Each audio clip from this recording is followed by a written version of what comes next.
Cahaya keilmuan itu, cahaya makrifat itu jundullah, tentara Allah. Jundul qalbi, tentara qalbu. Tentara butuh komando nggak? Butuh komando. Maka ini qalbu harus dilatih mengomandoi nur. Butuh mursyid, syekh yang membimbing dia. Kalau enggak nanti ketika ada cahaya yang tadi tidak terlihat, namanya kasyaf.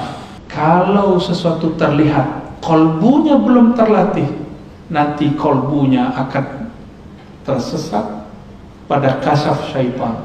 Apa arti kasyaf? Terbukanya tabir gaib. Ada kasyaf malaki, malaikat. Kasyaf malaikat biasanya dengar zikir. Ada kasyaf akli, akal kita. Yang paling tinggi kasyaf ilahi, yang menjadi pakar ruh cuma Rasulullah sallallahu alaihi wasallam. Maka ilmunya Rasulullah di atas para malaikat. Jibril nggak bisa tembus, Pak. Jibril cuma sampai ke fuad. Jibril menurunkan Al-Quran sampai ke fuad. Sebenarnya dia tidak menurunkan, dia cuma nyolek fuadnya Rasulullah. Ternyata dalam qalbu Rasulullah sudah ada semua Quran. Jadi Quran turun itu cuma formalitas. Pada hakikatnya di qalbu Nabi sudah ada semua Quran itu. Kan khuluquhul Quran, akhlaknya Quran. Berarti dia itu batangannya Quran, kira-kira begitu. Isinya Quran ya Rasulullah itu sendiri. Dialah hakikat Quran yang sebenarnya. Rasulullah SAW itu ilmunya unlimited, tidak terbatas. Qalbu ini supaya dia bergerak masuk ke dalam fuad, dia harus pakai cahaya. Cahaya apa? Cahaya ma'rifatullah, cahaya mengenal Allah Subhanahu wa Ta'ala. Apa yang terjadi di sana?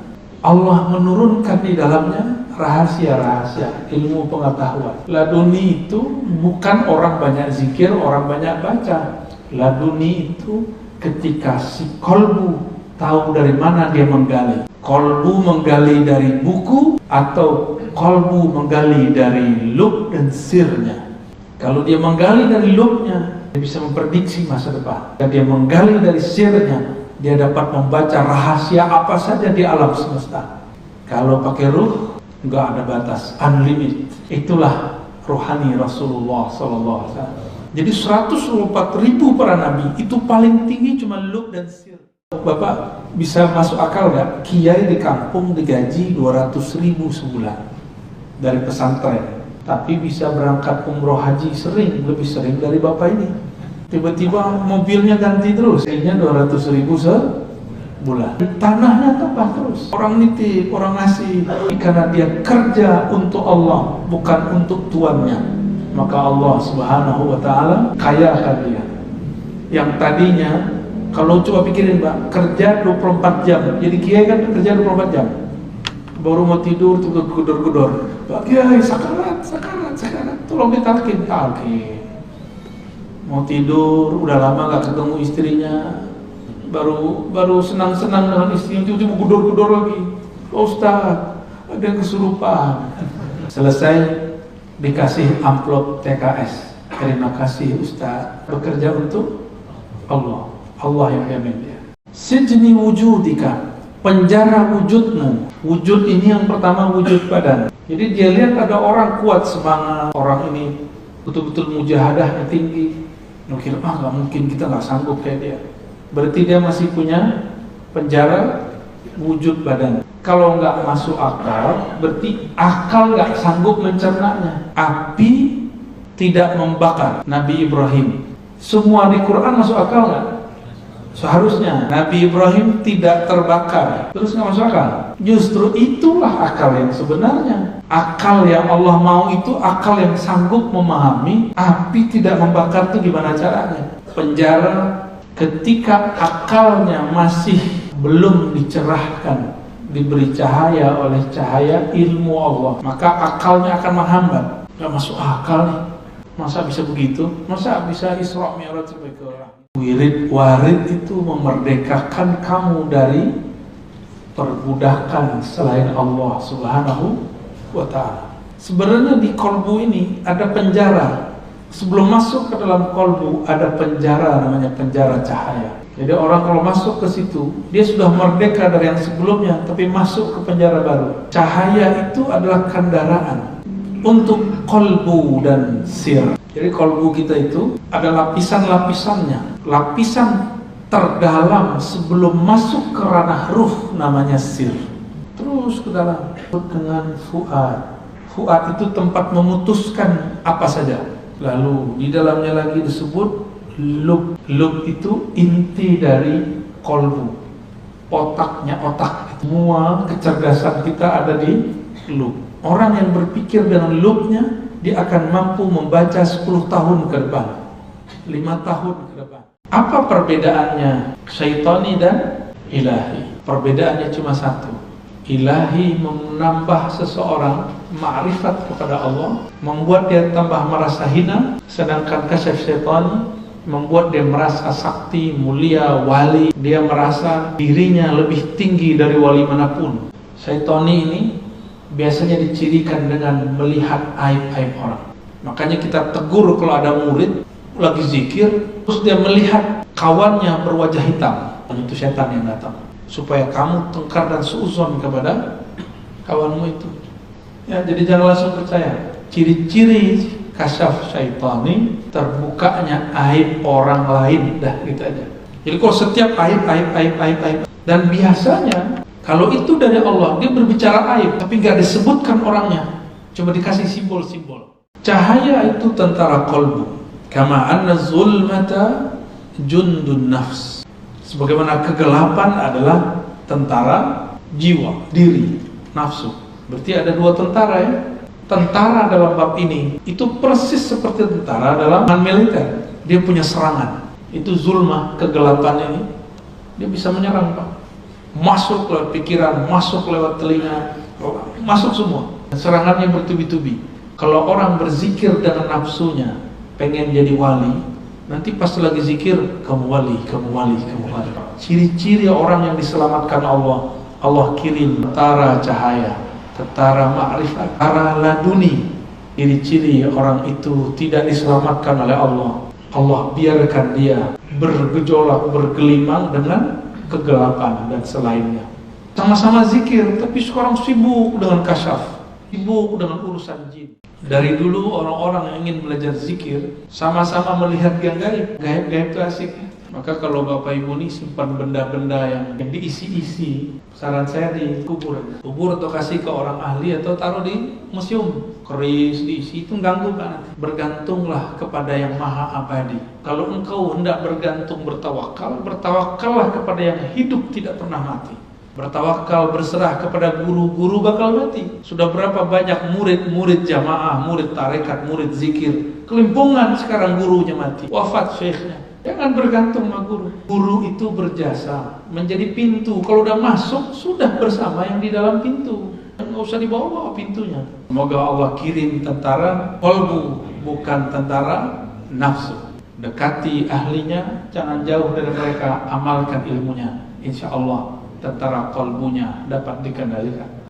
Dari dulu orang-orang yang ingin belajar zikir sama-sama melihat yang gaib. Gaib-gaib itu asik.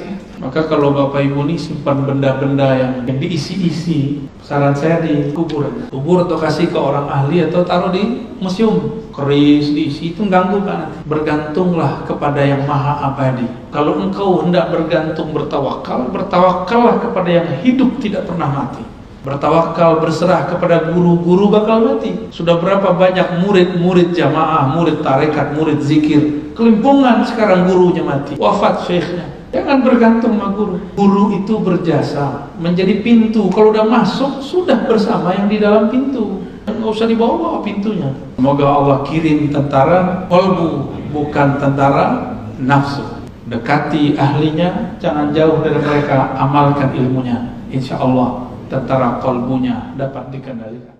Jangan bayangin wali itu orang yang sendiri gak punya nafsu. Enggak.